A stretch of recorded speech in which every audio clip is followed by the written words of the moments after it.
Hello, everyone. Welcome to Keith and Glory. We're Not Sorry, your new favorite podcast where two lifelong best friends bring you lighthearted banter on all things pop culture, fashion, music, and everything in between. With 30 years of friendship under our belts, we're diving into hot topics, real life stories, and playful debates. And we want to bring you along for the ride.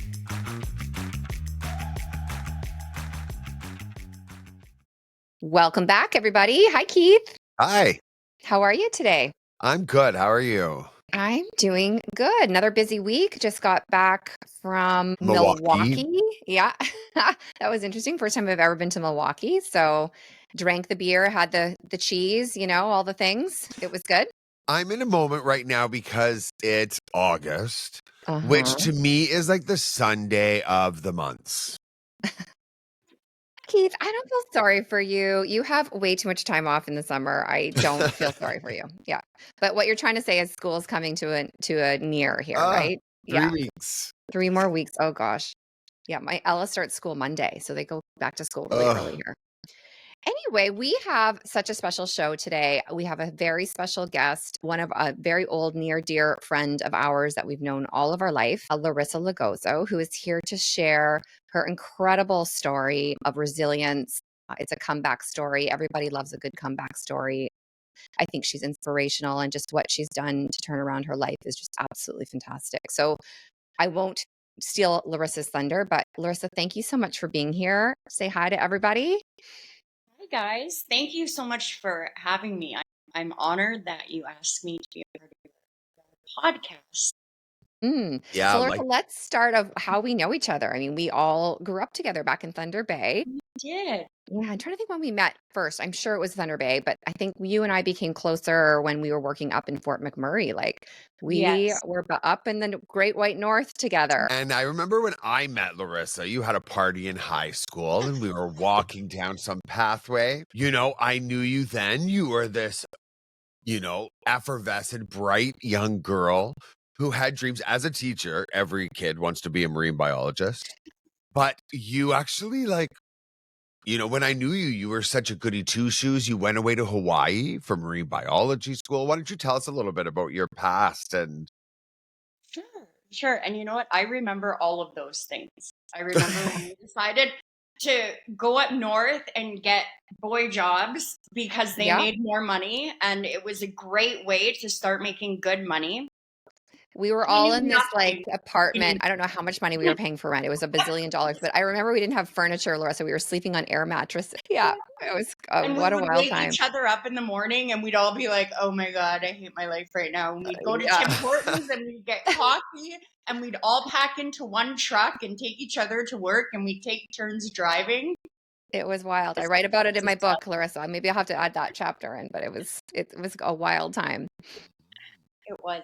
Tell us a little bit. So back, I think that was the last kind of moment, and then we sort of separated ways. I don't know if you got laid off or what happened, but I remember you sort of went our separate ways, and we sort of just lost touch. So why don't we start there and share, your journey and what happened after that point in time?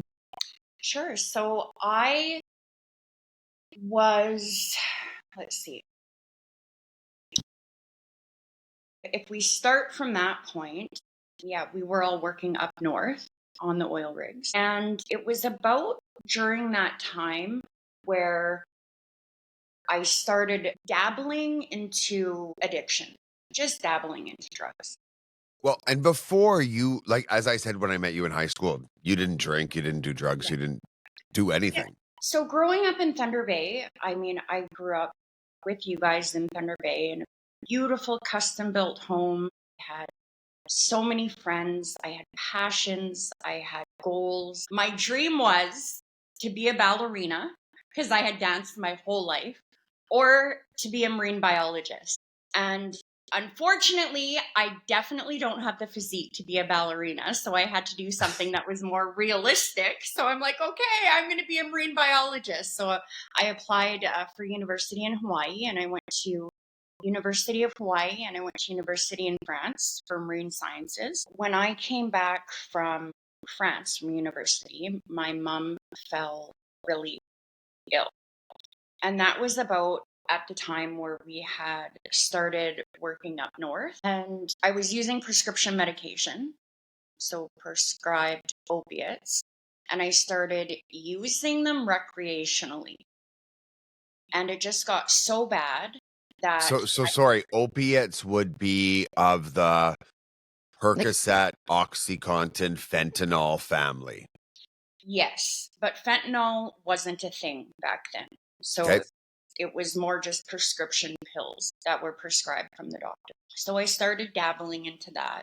And then after my mother passed away, that's when it got really, really bad. I was pretending that I was okay because, like you said, Keith, when you saw me, I was bright. I had a future. I thought that I couldn't be truthful about what was really going on inside of me because I was always had everything together. I was a rock for my family. I didn't feel like I could actually be truthful and vulnerable to be like, I am dying inside, absolutely dying inside. So I just numb that with substances. And then, like I said, after my mom passed away, it just got so bad. And when people would ask me, how are you? I would say, I'm good. And I managed to hide it for a very long time. However, So, and you still remained in contact with family and friends, and I knew that what I was doing was not good. And so you didn't hid it want, from the right people. I hid it from the right people, but I also didn't want to involve my bad behavior with my loved ones. So aside from my brothers, like you guys didn't see me for 15 years. Yeah. My closest friends didn't see me or talk to me for 15 years because I didn't want to involve that tragic part of my life with drugs into anyone else's life. did you remain contact with your brothers over those years, Larissa? Yes, and the reason why I did was because they also were doing Right. drugs with me. So Yeah. and you know what? I'm very blessed in so many ways that although my father watched all four of his children go down the road of addiction and he watched it progress worse and worse and worse. So he saw the whole downfall over 15 years of all four of his kids in addiction. With my Yeah. family, it was where one of us went, the rest of us would follow. So I had three brothers. Michael passed away of an overdose, my oldest brother, and I have two left who are currently in recovery as well and Which is doing really amazing. Yeah, and well. Yeah, For congratulations to both years of and them. years, just like you. Like, yeah. for years and years. And we all stayed very close and connected throughout our addiction. So talk to me about, so you're starting, things are going kind of from, getting worse and worse, and then eventually, losing it all, right? Like talk to us about that. So I managed to work Okay. for a while and be a functioning addict. But addiction is progressive. Mhm. So I thought that I could control it. My dad was this old school Italian man, and he used to tell me, I don't understand. All you need to do, he used to try different things with me. Work, do whatever you need to do on the weekend. So I'm like, oh, what a great idea. What a great idea. I'll try that. I tried that, but it doesn't work, right? So Yeah. everything I would try to try and control the addiction, I would just fall flat on my face. And with opiates, it becomes also a spiral of shame, but also the addiction that physically where you get sick if you don't have. Yeah. Is that So I think one of the main drivers for opiates is because you get so physically ill and because the withdrawal is so drastic and hard on your body, you start to do anything that you need to do just so you're not sick. So Right. at a point, it came to I don't even care if I feel this or not. I just don't want to be sick. If Right. you could picture the flu times 100. I mean, it's it's very, very severe. Yeah. Wow. So, okay, so there you are. You're trying to control it. You I'm see trying it to getting out of control. I'm trying What to are work. some things that people could look for or do to support someone at the beginning cusp of those addiction stages? Have the conversation. I didn't, so growing up the way that I did, and during the time that we grew up, there was never any conversation about addiction and what that actually was, right? I had no idea what addiction was. My dad drank, but I had no idea where it could take you.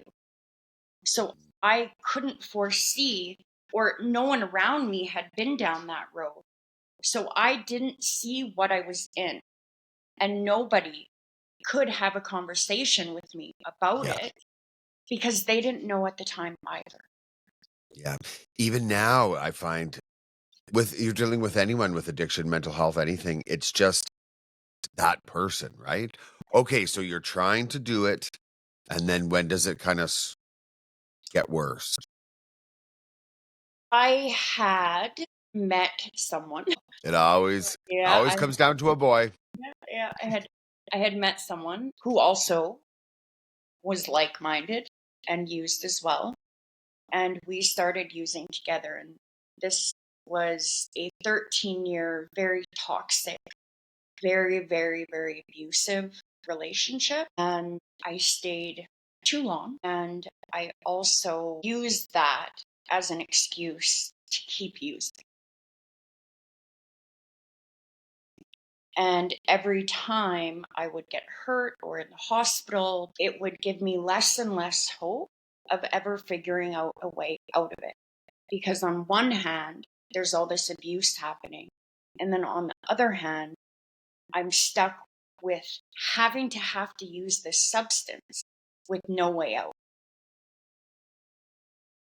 And eventually, I don't want to jump ahead, but like, what was your rock bottom? You eventually were homeless, right? For how many years? Like, how did that Yeah, kind of spiral? sure, I'll tell that story. So what ended up happening was when I couldn't hold a job anymore, because I still needed opiates. And they had pulled prescription medication off of the market for people that weren't in dire need of it. And I was one of those people. So either you found what you needed on the street, and that's about the same time that fentanyl came out. So I bought opiates where I could find. And to do that, because I wasn't working, I started committing crime to support my habit. Hmm. So I have been in and out of emergency more times than I can count. I have been in and out of detox more times than I can remember. And I have been in and out of jail definitely more times than I'd like to admit. So Larissa, okay, so you're in and out of jail, you're on the street. Like, talk to us about a bit about, without getting too, graphic, but like, I can't imagine a day in the life of, or what that feels like. You're in Calgary at this time. Is it Calgary, Alberta? Like cold winters, Oh, like, Yes. talk to me about all of that. Yeah. the winters are the worst. I have Ugh, gotten frostbite all over. To the winters are the worst. And when you're in those situations, you just do what you can to actually survive. right. Just survive. So if it's winter, which this happened multiple times, if it's winter and I'm freezing cold and someone just stole all of my things, I'm going to go into a store and steal a winter jacket so I don't freeze. Mhm. Yeah. And a lot of times you get caught for that and you go to Yeah. So jail. why were shelters not an option? Or So shelters can be an option. Shelters are also not safe in Calgary. So I would avoid the shelters as much as I possibly could. oh, Yeah. But they were also very, very, very helpful to me in really, really drastic times. And it depends on what time of the night these things happen. C trains stop running at 1 o'clock. If you are homeless and you're not at a shelter because you're off doing something else and you can't catch a train down there, and it's the middle of winter, shelters are only in the middle of the city. What are you Yeah. going to do? Where do you go? You're on foot. You have no cell phone, no money, maybe a little bit of money. So during this time, you were with your boyfriend? So what had happened was, after 13 years, ended up, it got so bad, and I had just enough, that my thought process was, anywhere is better than here. Anywhere. I don't care where it is. So I walked out. I had no cell phone, no clothes, no ID, no bank account, no cards. I had absolutely nothing. And because I had isolated myself and been isolated from my family and friends, I couldn't find my brothers. I didn't know where they were. And I didn't have any way to contact anyone. Now there's homeless and there's really homeless. So I walked out of where we were staying with absolutely nothing. I couldn't take anything. And I was really, really homeless for over a year. So where I had to go to the shelter and seek that support. Wow. And Larissa, like, talk to me about. So we'll get to the comeback. This is we're sort of in the dark space, but I really want to focus on sort of how we got out of it and the recovery and all of that because I think it's such an important message. But just during that time, like not having a phone, the world is evolving in terms of like social media and technology. I can't imagine sort of being out of that. It's almost like you were sort of removed from Mm-hmm. day-to-day regular life, Culture and and culture everything. and all of that. Like, or maybe I'm like, is that accurate? No, Yeah. that is 100% accurate. So I'll tell you guys a funny story. Well, I think it's funny, but when my dad had died during COVID, and when COVID first started, I would walk to his house sometimes, and he would be like, "Where is your mask?" I said, "What? It's summertime. Why am I wearing a mask? It's not winter, Dad." He's like, "There's an epidemic." I'm like, "What epidemic?" I'm like, Wow. "What do you mean?" And he would sit me down and tell me what's going on in the world, but then I would notice things, right? There's different lineups at the stores. People are wearing masks. But Wow. I was so disconnected Right. from everything that when I came into recovery, I'm like, what world am I living in right now? I was like, everything was different, was much different than Then you had left it I kind of in a remember. way. Yeah. Yeah. Yeah, I can imagine. And Yeah. so let's talk about rock bottom and then like how, what happened to change the course of your trajectory. Well, it was, Because you were stuck in a cycle. This was 15 years of addiction, stealing addiction, not knowing anything. And so then, ma- I had tried actually for years to get clean. I had detoxed myself. I had been in and out of jail, which I would detox there. I had been in and out of the hospital. I was under the assumption, because I didn't know any better. I didn't know that if you just get rid of the addiction, if I can just stop using, then I'll be fine. Hmm. But I had tried that time and time and time and time again. And for some reason, I would always go back to it. Hmm. And what I didn't realize was that when that substance was actually my solution to some real problems I was having. And so if I didn't deal with those core issues, I was always going to go back to the solution. And the Right. solution was drugs. Until the solution becomes a problem. Then you Right. really have to look at your situation, right? One day I woke up down by the river here in Calgary by the shelter, and I was robbed and beat up, and not that this was an unusual thing. This had happened before, but I was just exhausted. I Yeah. was absolutely exhausted. I thought that I had tried everything. I thought I had tried everything.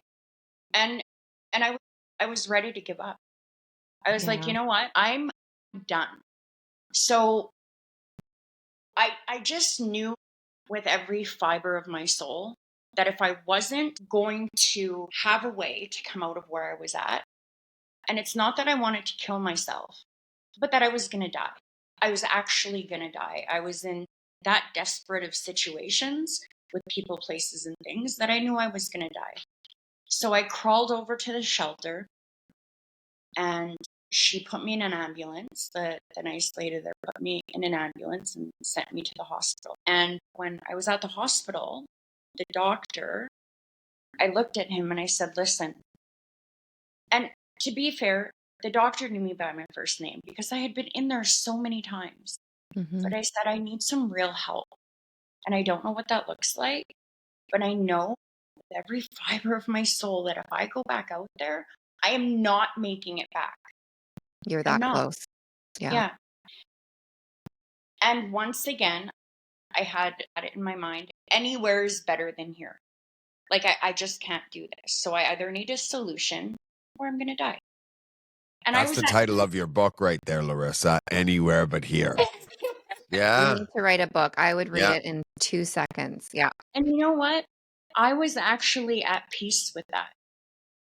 And I need to reiterate this. It's not that I wanted to kill myself, but you know when you just know something, like you just know it within yourself.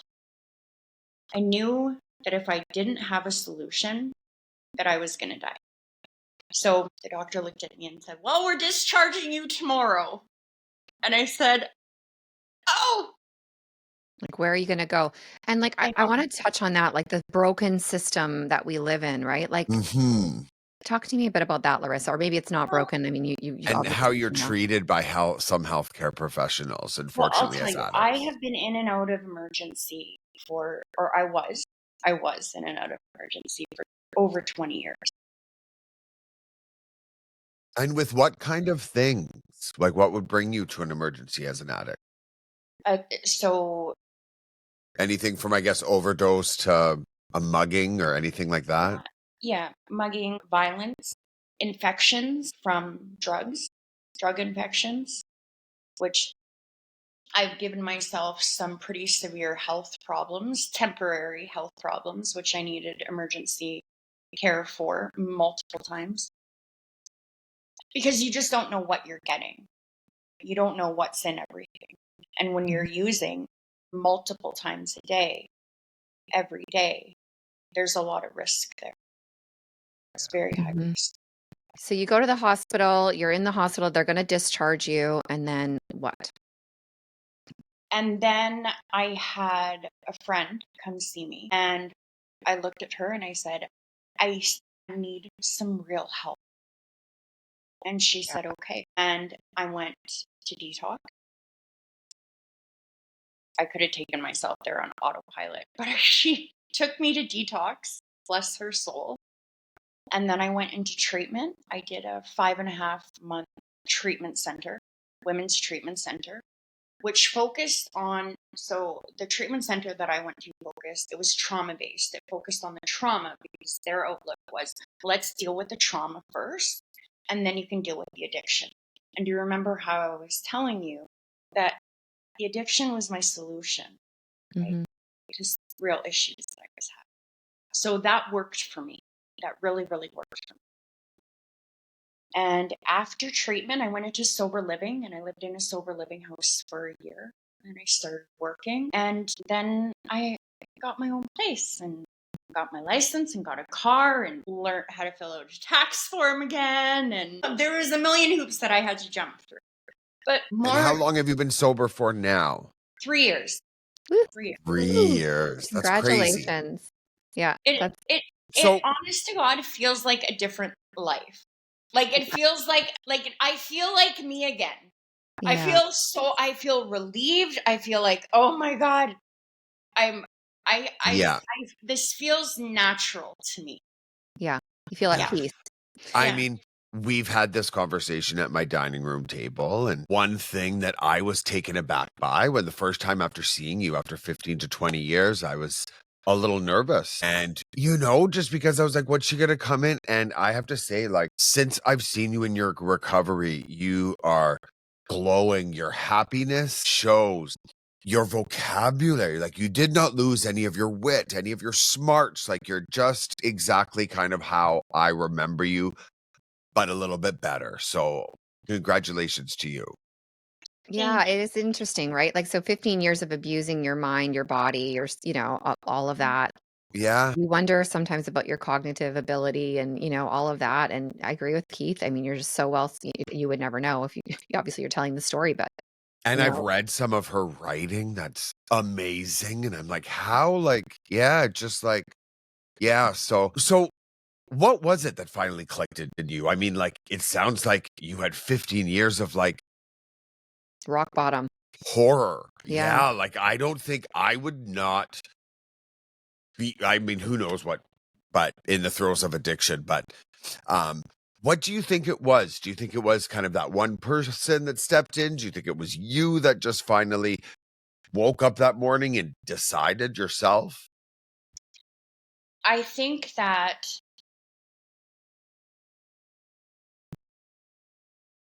the success takes multiple supports, Hmm. or for me, anyways. And most people who are wanting to go into recovery, you need support to do it. Hmm. You just need support. Some people do it completely on their own, but I needed support.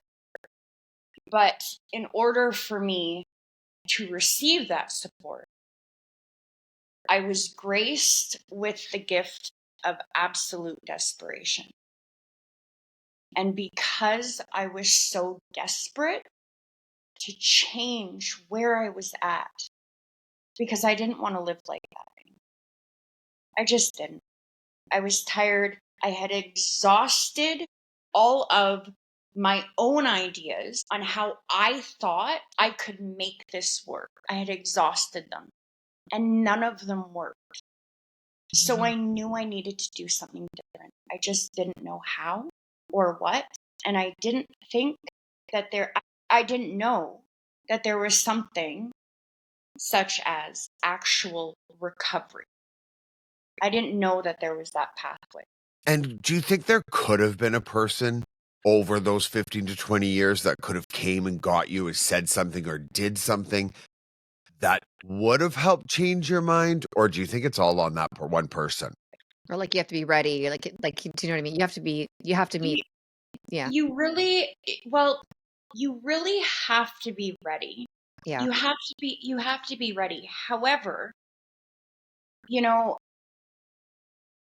because, like I said, because I was so isolated and I didn't allow anybody to have any type of conversation with me, would those conversations have helped me in the moment? Potentially. Yeah. Yeah. And do you think you were isolating because it was shame, Larissa, or it was just you didn't want to project on other? Like, what do you think? It was maybe a bit of both. I don't know. Like, It was both. It was yeah, shame, it was guilt. It was I didn't want to bring what I was doing into anybody else's life that right, wasn't willing to be involved in it. I right. had hurt my family a lot. So I didn't want to I Yeah, didn't want bring to them into it. That yeah, makes sense. yeah. Yeah, I you've didn't want always been like a sweet to. empath through and through. So that very much would be you not wanting to be a burden. And And life has come full circle. So you went back and you Yeah. were working for a nonprofit for a while, right, Larissa? And yes. now you're to tell people what you're doing now. We've come back full circle. It's amazing. Well, let me also tell you when I decided to be in recovery, Mm. I know myself. I knew that I had zero willpower. If I wanted to go back and use, I was going to do it Yeah. because that's what I had done in the past. So I knew that I had to do every single solitary thing that I could possibly do to make sure that that wouldn't happen. Because I also didn't want to live my life in misery just using willpower. Oh my, I'm just not going to use. Not going to use. Right. Absolutely not. I'm not going to be miserable for the next 40 years of my life. So I'm going to really figure it out. So I decided to do everything I could possibly do for my recovery and to build my life back up. And not just with substance use, right? With everything. I was so disconnected from myself, you guys, that I couldn't tell you how I liked my own coffee in the morning. I Wow. had no idea. I was that disconnected. It's crazy.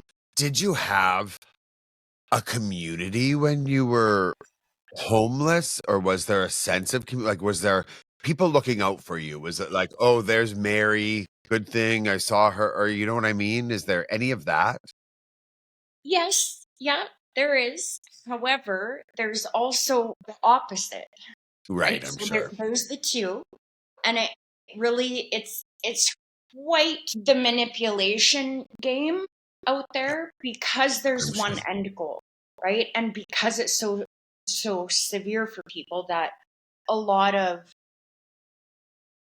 ethics and morals just go right out the window. So I decided to do my own thing by myself, make my own money alone, and not get involved with Yeah, any of those, the type of community and the politics. But when I would see people who needed help that were homeless in my situation, I would help them and they would of help course. me. So it wasn't always, if you Yeah, were hungry and someone else had extra food, great. If you were really, really, really, really sick and you needed to get unsick, yeah. They would sometimes share. I would So help. Yeah. now, 3 years sober, you've had to Yeah. relearn so much. You're like living in your own joy. What Yeah. would you say the top 3 things on the other side of this that you're grateful for? Oh my gosh, I love this question. I'm grateful that I have the ability to walk Wow. because I could hardly walk up the stairs when I started my recovery because I had uh, really damaged myself. Yeah, The reconnection to myself, the reconnection to my spirituality. You know the phrase, know thyself? I couldn't agree with that more. Having the awareness and to be a conscious, active participant in my own life, to have that awareness of what I'm doing to myself and how I'm affecting others, and to actually be able to assess in a healthy way what's going on around me and not just be so in addiction to not realize anything. To beautiful. reconnect with my family and my friends. Oh my goodness, I have a couple friends. Well, even like you guys, I haven't talked to you guys in 15 years, I know. right? And I know. it feels so good. It feels so good. Yeah, Yeah. Yeah. likewise. And okay, to end it on kind of a light note, like what's like a funny story that you were like, you came out after 15 years and you were like, what do you mean there's an iPhone? Or like, what's something like that that totally took you by surprise coming back into, you know? It's like a time warp, right? You're almost like locked in Yeah. this time capsule. Like I can't like thinking back to when we lived together. That was so long. It was 25 years ago. Like it was, it was 20 years ago at least. Like it was a long. Lots Like, of stuff changed in that you're time. like, what do you mean you don't listen to CDs anymore? Yeah. Pronouns. Ah, Pronouns. Yeah. No idea. And I almost got kicked out of a group because I called someone by the wrong pronoun. mhm. And Yeah, Mm. I now I understand. I of understand course. now. But I was so it confused me, and they looked at me like, "How do you not know this?" I'm like, "I have no idea what you're talking about." Yeah. They're like, "What, have That's you been under interesting. a rock?" Yes, yes, Yes, I have. I literally. Yes. absolutely have been under a rock. That's Oh, interesting. You know what? That just shows the progression that we actually have made in society in a way, right? Like in right? 20 years. It's interesting. Yeah. Um, Larissa, I hope this story like helps people so they could go and live their authentic self like you. Like I said, I think you're kind of the new and improved Larissa 2.0. To see you live in this happiness and gratitude makes me so happy. And I hope this continues for a long, long time. You know, I work with, so I still do recovery coaching. One thing that really helped me along my journey and that a lot of people struggle with is the guilt and the shame. And one thing that really helped to propel me forward is the acceptance of my struggle, because I knew that it really started with me trying to hold everything in. Like with me saying that I'm fine because I thought that I had to be strong. And so I knew if I wanted things to be different, I have to do them differently. So that really started within. I know I was talking about, well, I have a job and I have a car and all of these things, but it didn't start there. It started within myself first. I focused on that. And to surrender, my surrender to the complete process of everything and not thinking that I knew best in my life at that time, because I didn't. And putting a full effort into trying to figure it out and not having resistance towards moving forward because of fear. And also not being afraid to be like, okay, I was an opiate addict for 15 years. Yes, this is a fact. Yeah. Right? That takes Family, courage to let's admit and to talk about it. share. And like, I actually have so much respect for you Yeah. for being that open and vulnerable. I think it could happen to anyone. Yeah. That's why I'm glad you're here talking to it. I mean, it could happen to someone's spouse that's has a knee injury. It could happen to someone's teenager. It could happen to their parent. I mean, it could happen to anyone. Now, you mentioned you're a recovery coach. Do you would you mind sharing like your contact or even some helpful links we could share at the bottom of this episode that would be helpful towards Oh, people that sure. are looking for support? Yeah. Absolutely. So there's Our Collective Journey, who I'm currently volunteering with. And there's also Masterpiece Recovery, who offers privatized recovery coaches as well. Good. Yeah. And, It's just interesting. to I be just able, came from a conference where I'm in the construction industry still. And construction industry has like, I think the second highest suicide rate for any industry. And I think it's very similar, like just listening to what you're saying about not being, feeling like you could share and having to internalize everything. I think that's why that industry is so prevalent within suicide, is because you've got these sort of big burly construction, mostly men. We're starting to get more women, but that don't feel like they can vocalize a lot of what they're struggling with. And so it is about kind of having the conversation, being brave enough to share stories like this, Larissa, like affording people safe space to speak and share, and not like kind of like, the stigma needs to go away around mental health. 1 in 4 people, I think, are affected by it. So thank you for sharing your story. It's just super inspirational. I couldn't be thank you for more having proud me. Mm. of you. And we talked a lot about your past. What's your biggest goal in 10 years from now? What do you see yourself? I want my own dog. I know that, I've been doing some public speaking. I think Great. you should. So I just love it. If my journey in my life can help anyone else, I will always be willing to speak about that. I've gone to the jails in Calgary and to speak to the adult women, and gone to the universities and talked about resilience and what my story looks like, because it is pretty shocking. Addiction doesn't discriminate, Right. right? And I came from such a good, beautiful life. How did I end up committing crime, homeless on the street? Like, what? Yeah. What does that look like? Yeah. Right? How did I get there? So, Well, the power's in the message, and I'm so glad you shared your story with us here today. thank you to you. I'm very honored that you had me, and it was great talking to you too. Cheers Write the to- book, Larissa. I think that's in your destiny. Yeah. Write the book. Absolutely. She's a beautiful writer. Thanks so much, Larissa Logozzo. Thank you. And we can't wait to see all the things that you accomplished. Thank you for being here.